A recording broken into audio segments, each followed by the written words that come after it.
Los viajes en el tiempo son algo que desde niños vemos como una fantasía, algo inalcanzable que veíamos en las películas de ciencia ficción o en las novelas. Pero, ¿y si ese sueño fuese posible y se encontrara oculto en algún lugar del Vaticano?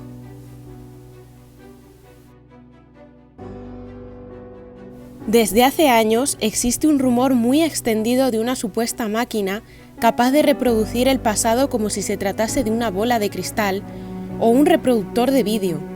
Incluso se dice que se pudo filmar momentos relacionados con la vida de Jesús de Nazaret.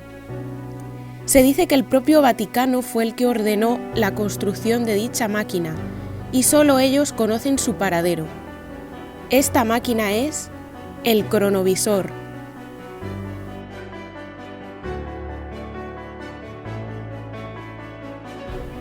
La historia del cronovisor se inicia en 1952, con el padre Marcello Pellegrini Ernetti.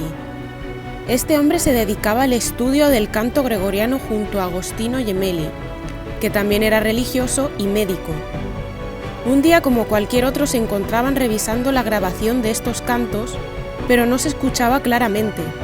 Entonces el padre Gemelli, en su desesperación, pidió ayuda a su padre ya fallecido. Y este, sorprendentemente, le respondió en la grabación diciendo: «Claro que sí, siempre te ayudaré, hijo mío». Se trataba de lo que hoy conocemos como una psicofonía.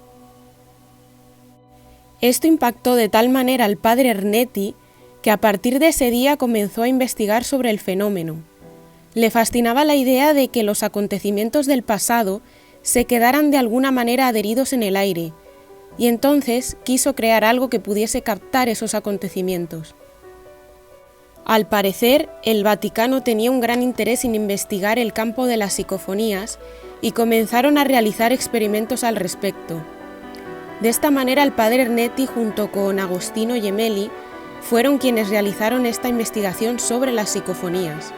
En 1972, el periódico italiano Domenica della Corriere publicó el titular «Inventada la máquina que fotografía el pasado», junto con unas fotos de la cara de Jesucristo, supuestamente realizadas a través del cronovisor.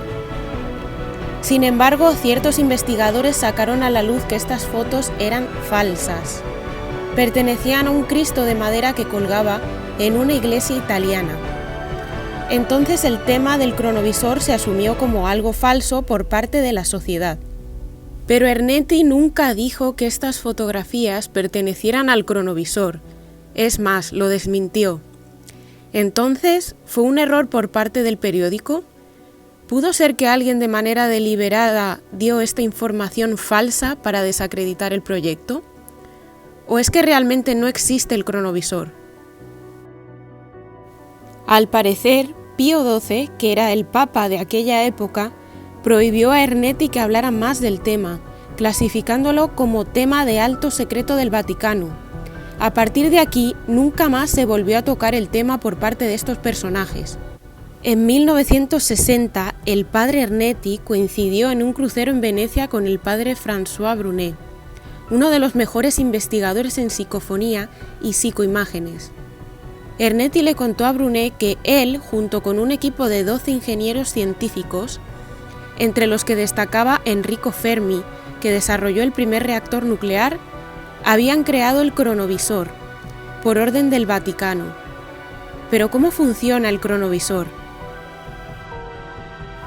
Según Pedro Amorós, escritor y amigo cercano del padre Brunet, dijo textualmente en una entrevista: «El cronovisor se trata de una especie de televisión que de algún modo sincroniza cadenas, pero de la existencia de la humanidad». Si un televisor era capaz de sintonizar frecuencias de emisión de ondas hertzianas, en este caso pues de imagen y sonido, este aparato lo que hacía es sintonizar ese éter, y supuestamente Ernetti afirmaba que todo lo que la humanidad había hecho se quedaba flotando en una especie de interfase y con este aparato eran capaces de ver estas imágenes. Según Ernetti, gracias al cronovisor, habían conseguido visionar el Calvario y la muerte de Jesús de Nazaret. También habían visto a Jesús con los apóstoles caminando por Galilea. la escena de las tablas de la ley o la destrucción de Sodoma y Gomorra. Pero surge una duda que probablemente os estéis preguntando. ¿Cómo elegían el momento histórico que querían grabar? ¿Lo elegían a conciencia o era aleatorio? Amorós cree que debían viajar con la máquina al lugar exacto del acontecimiento que deseaban capturar. Y así, por ejemplo, al grabar la muerte de Jesús debieron ir al lugar donde lo crucificaron, y allí hacer funcionar la máquina para que ésta hiciese su trabajo.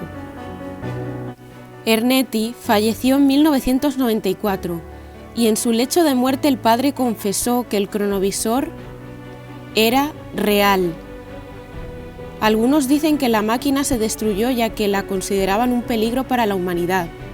Sin embargo, Pedro Amorós dijo que en una cena con su amigo el padre Brunet, este le confesó lo siguiente: «Querido Pedro, el cronovisor todavía existe».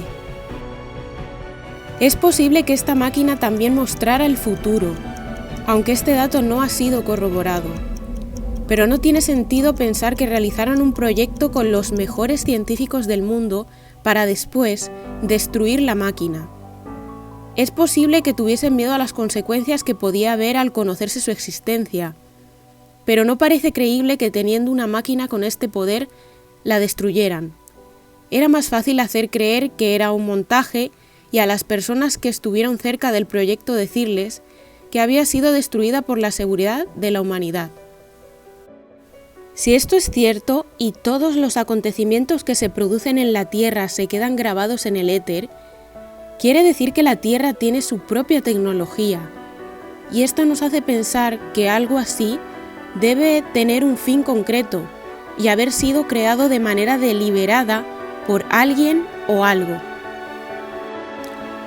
En la saga Caballo de Troya del periodista Juan José Benítez se narra una historia en la que, debido a un proyecto secreto del gobierno de Estados Unidos, un militar y otro acompañante viajan a la época de Jesús de Nazaret y se infiltran entre sus seguidores con el fin de corroborar los acontecimientos que salen en la Biblia y de grabar con un instrumento llamado la vara de Moisés. Esta saga siempre ha sido catalogada como una novela de ciencia ficción, pero Benítez asegura que él no tiene tanta imaginación. Nunca ha revelado claramente si se trata de una novela o si es un hecho real, pero ha dado a entender que para él sí es real, ya que esa historia le fue entregada por el propio militar para que Benítez la sacara a la luz. El proyecto Caballo de Troya se produjo aproximadamente en los años 50 y 60, al igual que la creación del cronovisor. ¿No sería una competencia entre grandes poderes por conseguir información privilegiada y poseer este tipo de instrumentos? Todo esto puede parecer una locura. Hay muchas personas que solo creen en aquello que la ciencia es capaz de demostrar, pero no olvidemos que la ciencia es humana y los humanos no hemos sido capaces de explicar todo o demostrar todo. Hay cosas que se escapan de nuestra capacidad y entendimiento. Todo depende de nuestra percepción. Hay cosas que a muchas personas les parecen ridículas, de ciencia ficción, y se niegan a creer que puedan ser una realidad. Pero planteémoslo de este modo. Si pudieras viajar 200 años atrás y le pudieses explicar a una persona que encontraras por la calle que en 2021 tenemos unos aparatos llamados móviles por los que podemos ver a personas que están en cualquier parte del mundo en ese mismo instante, que podemos medir nuestra tensión arterial con ellos o cambiar nuestra apariencia para parecer ancianos con algo llamado filtro. ¿Qué crees que esa persona pensaría? Esa persona no nos creería, pensaría que es imposible.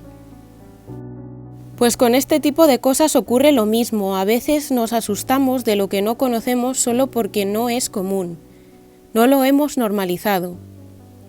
Es posible que todo se trate de un invento de Ernetti, pero ¿con qué fin haría esto? Una persona en el lecho de muerte no mentiría, ya que no tiene nada que perder o ganar. En mi opinión, es muy factible que exista el cronovisor, y pienso que los viajes en el tiempo se hacen desde hace mucho tiempo. Pero ¿realmente esos grandes poderes que consiguen desarrollar este tipo de tecnologías nos lo contarían? Si el cronovisor existiera, ¿a qué momento del tiempo viajaríais?